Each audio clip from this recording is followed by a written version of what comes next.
Rádio Rio de Janeiro apresenta Memórias de um Suicida. Estudo da obra de Ivone do Amaral Pereira. Viver é a única opção. Valorize a vida. Apresentação: Berenice Lima. Olá, mais um momento de estudo. E nesse início, dos nossos estudos aprofundados do livro Memórias de um Suicida, nós estamos conhecendo a Dona Ivone. Sabe por quê? Porque é importante fazermos amigos e nós precisamos estreitar os nossos laços com esses espíritos. E a Dona Ivone, como todos os outros espíritos, eles se disponibilizam para essa amizade, para essa ajuda, né? E nós precisamos saber quem eles são, como eles pensam, como eles agem, qual o passado deles, até para a gente poder se afinizar, né? Uma vez o altivo Panfiro, lá do Centro Espírita Leon Denis, uma vez eu escutei ele falando que a gente precisa saber as características dos espíritos, dos guias, para quando a gente tiver dúvidas, alguma problemática naquele assunto, a gente saber qual é o espírito que tem afinidade com aquele assunto. É quando a gente vai no médico. Se a gente está com dor de dente, a gente vai num dentista. Nós não vamos num cardiologista, porque cada um tem a sua especificidade, cada um tem a especialidade. E os espíritos também, ele tem essas características. Então, a Dona Ivone, até por ela ter cometido suicídio em algumas reencarnações, ela tem esse compromisso. E quando ela escreve esse livro, né, quando ela faz a psicografia desse livro, ela também se coloca à disposição, ela própria, agora desencarnada como espírito, para que a gente também peça ajuda. Então, a finalidade de nós estarmos, antes de iniciar o estudo aprofundado, nós estamos estudando o livro A Luz do Consolador, que é um livro da FEB, e esse livro, quem escreveu foi a Dona Ivone, porque ela está falando dela, das experiências dela, e a gente precisa estreitar os laços, porque ela não foi simplesmente uma médium da psicografia desse livro. Ela apenas não psicografou, ela atua nesse campo, ela se disponibiliza para ajudar nesse tema, né, de suicídio. E no mundo de hoje, nós precisamos ter esses amigos espirituais. Então, nós estamos estudando sobre a Dona Ivone, né, estreitando esses laços com a Dona Ivone. Ela vem falando no item 6, sobre as curas, né? Como ela conseguiu tantas coisas se colocando à disposição para a psicografia de receituário, receita de homeopatia, que ela doava às pessoas que a procuravam. E ela diz o seguinte, né, que diariamente, quando ela estava encarnada, ela fazia um trabalho de preces para as pessoas. E é interessante, né, que nós comentamos no programa anterior, que ela falava: eu realizava a sós, com Deus e os meus guias. Veja que para trabalhar no bem não precisa local, não precisa circunstâncias, basta determinarmos. E aí a pergunta fica, a reflexão: quer trabalhar em parceria com Deus? Quer trabalhar em parceria com Jesus? É muito simples. É apenas querer, se organizar e executar. E ela fala que nessas preces diárias que ela pedia tanto a Jesus, né, para que aquelas preces fossem ouvidas, ela diz assim, olha: muitas vezes via-me rodeada dessas entidades durante esse trabalho. Via-as reconfortadas e satisfeitas, e assim consegui dilatar o meu coração em um grande amor por todas elas. Então, ela orava por pessoas que ela nem conhecia, mas a capacidade mediúnica dela fazia o quê? Ela perceber que aqueles espíritos estavam emitindo para ela, né, essa satisfação de ter recebido a prece, de ter recebido todo o manancial que a prece envia. Porque nós temos horário para tudo, né? Nós temos horário de manicure, de jogar bola, de levar a neta em algum lugar, de fazer isso, de assistir um filme. Mas qual é o horário que nós temos, um horário nosso, para estarmos em parceria com Deus para fazer algo diferente? Isto tem que partir do nosso íntimo.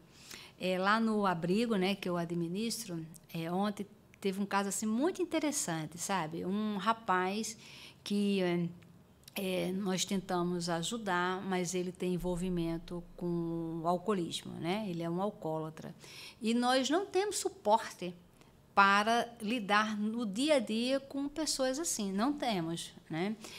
Não temos instrumentos, não temos pessoas capacitadas e disponíveis para esse trabalho. Então, nós pedimos ajuda. Tem um sítio, é na mesma cidade, mas é longe, do outro lado da cidade, que tem um pastor, e ele, na verdade, é um ex-pastor, que faz um trabalho de recuperação com homens em estado de alcoolismo, mas que queiram mudar, né? E aí nós conversamos e tal, estreitamos os nossos laços, e aí encaminhamos esse jovem para lá. Lá já é um sítio totalmente murado, não pode sair, só tem homens. Então, é um trabalho assim, bem focado mesmo. E o pastor lá, né, o ex-pastor, ele trabalha muito com as preces. Então, a cada hora, eles param para fazer preces. E muito trabalho físico e muita oração. E foi interessante que ontem nós fomos visitá-lo, né? E ele colocou uma frase no muro lá da instituição que ele está, que é a frase que nós colocamos em todos os nossos uniformes e em todos os lugares do abrigo, que é: a paz do mundo começa em mim. E aí ele lembrou e fez uma homenagem ao nosso abrigo com letras garrafais, colocando: a paz do mundo começa em mim. Porque se cada um de nós fizer esse movimento de paz, esse movimento de prece, esse movimento de ajuda, o mundo, óbvio, que fica muito melhor, aguardando o nosso retorno, porque nós vamos retornar para este mundo, né? Então, nós precisamos deixar um mundo muito organizado para o nosso retorno. Então, ela fala sobre isso, ela diz: incluo nesse número muitos obsessores e sei que, ao desencarnar, grande número de amigos me esperam no além, a fim de, por sua vez, me ajudarem também. Olha, essa dica que ela está dando para a gente é maravilhosa. Orar pelos nossos obsessores. Ah, mas como é que eu vou fazer isso? No Evangelho tem a oração pelos inimigos. No capítulo de preces do Evangelho, ela nos ajuda muito sobre isso, né? Então, tem lá para nos ajudar a adoçar o nosso coração, né? Deixar a nossa mente com essa capacidade de orar pelos inimigos. Porque quando a gente desencarnar, nós vamos colher as bênçãos que plantamos. E muitas vezes esses obsessores, esses inimigos espirituais, nós orando por eles, ajudando eles, nós vamos estar ajudando a muitas pessoas a não cometer o suicídio por ter influência dos obsessores. Na nossa reunião mediúnica, lá no Centro Espírita Altivo Panfiro, quando a gente identifica um obsessor e um caso que a gente vem já acompanhando, a gente faz um convite. Olha, junte-se a nós. Experimenta fazer o bem. Quem você gostaria de ajudar? Quem está encarnado ou não, mas que está numa situação difícil, que você sente um sentimento que você quer ajudar e não consegue? Quem? Vamos juntos, a gente ajuda os seus, você ajuda o dos outros e cada um se ajuda. Então, é através desses convites e através desse movimento de prece que a gente vai fazendo esse elo de paz, esse elo de alegria E é este elo que também fortalece a estancar ou diminuir o acesso dos obsessores, influenciando ao suicídio, influenciando a depressão. E aí ela diz, orava ainda pelos sofredores encarnados, pelos amigos, etc. E, após, pedia as consultas e receituários solicitados por outros, depois do que sobrevinham os trabalhos psicográficos de literatura. Então, ela tinha uma rotina de trabalho.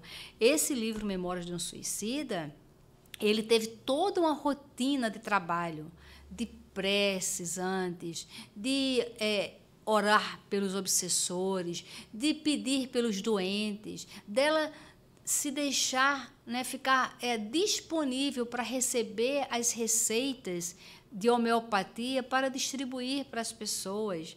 Então, a dona Ivone, como Ivone, né, nessa última reencarnação, ela foi uma médium muito consciente, foi uma alma, né, um espírito encarnado, dedicado a uma renovação interior, dedicada ao bem, que ela fez tantos amigos espirituais. Então, falar sobre ela é muito mais profundo do que apenas estudar uma biografia.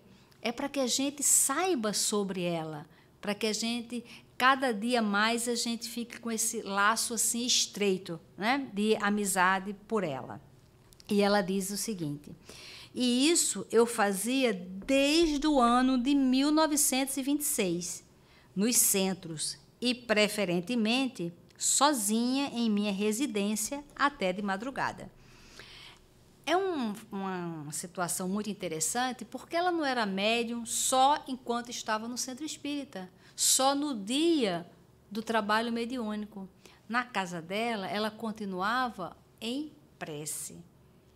Se nós soubermos, ou no dia que nós aprendermos o valor da prece, que nós compreendesse, tomasse consciência do significado da prece, o que ela alcança, o que ela constrói, nós dedicaríamos mais tempo a isso. Porque muitas vezes as pessoas até falam, eu não consigo orar porque daqui a pouco eu durmo. Ou seja, nós ficamos, o dia tem 24 horas, 16 horas nós ficamos acordados, fazendo um monte de coisa. Na hora de orar, 2, 3 minutos, não aguenta. Mas para comer, nós ficamos... Quantos minutos durante o dia a gente leva comendo? Seja lá o que for, ou comendo, ou bebendo. Quantos minutos? Então, nós precisamos nos alimentar dessa prece. Para isso, a gente tem que fazer uma disciplina. Primeiro vem a disciplina, como Emmanuel fala, depois o hábito, ele nasce daí. E aí ela diz, foram horas de intensa felicidade, as únicas horas felizes que, em verdade, conheci, durante as quais o mundo espiritual se abria para mim e se me revelava. Eu convivia com os espíritos e com eles me instruía, trabalhava e progredia. Isso é para a gente ver que a mediunidade dela tinha um esforço dela, uma dedicação, o esforço dela de manter um padrão de qualidade total, de disponibilidade, e ela fazer uma ambiência psíquica, justamente para ela ter esse intercâmbio. Isso tudo para a gente poder entender que a qualidade do livro Memórias de um Suicida, ele se estabeleceu por conta também do nível de dedicação da dona Ivone. E que a gente aprenda com isso até avaliarmos as obras mediúnicas. Não basta ser médium, não basta ter um espírito psicografando, não basta ver o fenômeno da psicografia, mas sim qual o objetivo da obra, o que está por trás dessa obra. Veja que a dona Ivone foi uma pessoa silenciosa, né? Mas uma batalhadora, mas ela decidiu estar sempre trabalhando com os guias, com o mundo espiritual. E ela diz: com esse trabalho silencioso, ignorado, humilde, consegui curar doentes do corpo e da alma, orientar médios e centros espíritas, reconciliar cônjuges desajustados, reequilibrar lares desarmonizados, consolar corações, evitar suicídios e até esclarecer espíritos sofredores. Essa tarefa dela é um convite para que a gente também dê esses passos, que a gente queira reconciliar cônjuges desajustados, que a gente queira curar, que a gente queira, como Jesus falou, o que eu faço, vocês podem fazer também muito mais, mas nós precisamos querer. Muitas pessoas gostariam de ter a mediunidade do Chico, a mediunidade da Ivone, mas veja a dedicação, veja o trabalho todo dela, né? E a felicidade de ver tudo isso acontecendo. E aí ela continua: e tenho certeza de que Jesus abençoava os meus esforços para acertar, porque assim me revelava a assistência espiritual benéfica de que sempre desfrutei e a paz de consciência que me consolava. Esse trabalho poderia ter sido realizado em centros espíritas, mas a burocracia e o formalismo impediram-me. Então, realizei-o sozinha, com os companheiros do mundo invisível que não usam o formalismo nem a burocracia. Esse ponto é muito interessante para a gente pensar qual é a função da casa espírita, qual é a função do centro espírita. Ela usa aqui uma palavra, burocracia. E, às vezes, o centro espírita, quando ele vai crescendo, quando ele vai tendo mais pessoas, começa a se ter muitas regras e, às vezes, muita burocracia que impede as pessoas de agirem, de trabalharem. Às vezes, estipula a semana, 7 dias na semana. Às vezes, tem um prédio, uma casa espírita, que só funciona 1 a 2 vezes por semana, quando, na verdade, deveria estar sempre aberta, deveria estar sempre um trabalho ativo, e colocar as pessoas, incentivar as pessoas ao trabalho. Não é fácil trabalhar com voluntário, não é fácil, mas nós precisamos ter esse esforço. Me veio aqui na mente agora um livro chamado Novos Rumos para a Casa Espírita, né? Um livreto da Joana de Ângeles. Na verdade, foi uma palestra que o Divaldo fez.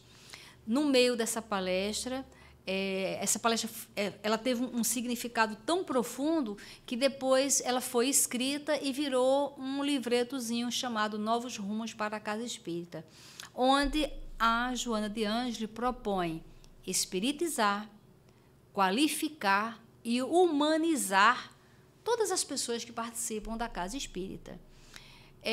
Espiritizar por quê? Precisamos saber sobre a doutrina espírita, mas saber de verdade. Muitas casas têm que fazer um estudo aprofundado da doutrina espírita.